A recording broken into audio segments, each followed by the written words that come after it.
So one of my subscribers said I'm always cooking but never sharing a recipe, and they wanted this recipe for these oxtails. Oxtail costs so much. It costs $1,000 a pack. I got 3 packs. You do the math. This is almost $70 worth of oxtail. First, you gotta clean, rinse. I rinsed about 3 or 4 times until the water was clear. Then I proceeded with my distilled white vinegar and limes to help with the cleaning. You take those limes and you scrub.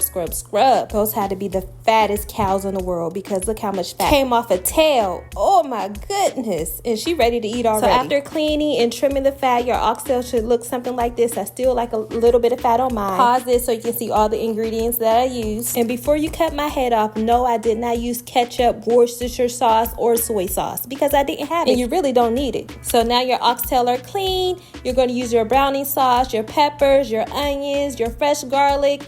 Then you're going to get your seasonings. I got my beef broth. Then I got my pepper. I love pepper. And how much you use 1 teaspoon of everything. And if you really like that seasoning, use 2 teaspoons. That's what I go by. Then add your fresh thyme.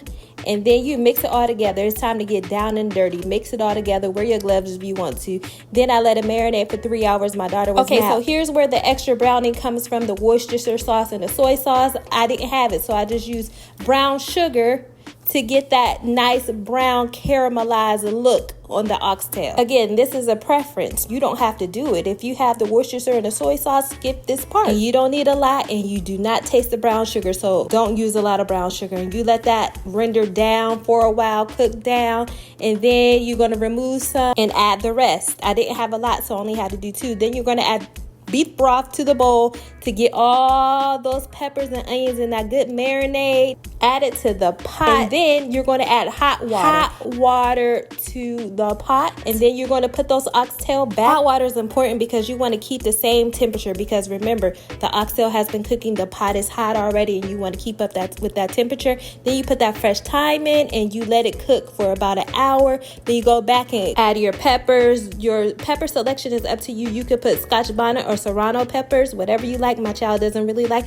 that much heat, so I did what I had to do. And then about 2 hours later, I added another pepper because I forgot I had 3. Oh, but another thing you can do, you can take a little cloth or a paper towel and go around the edges and to remove that grease. Overall, I cooked the oxtail for about 3 hours. You can cook it for 4 hours if you want that falling off the bone style. As long as it's soft and falling to my mouth, I really don't care. My baby was hungry, you hear me? And this is her plate without the gravy. I prefer gravy on mine, so I made sure I put gravy on my macaroni and cheese and my oxtail. When I say it was finger licking good, no meat left behind. To God be the glory. Bye.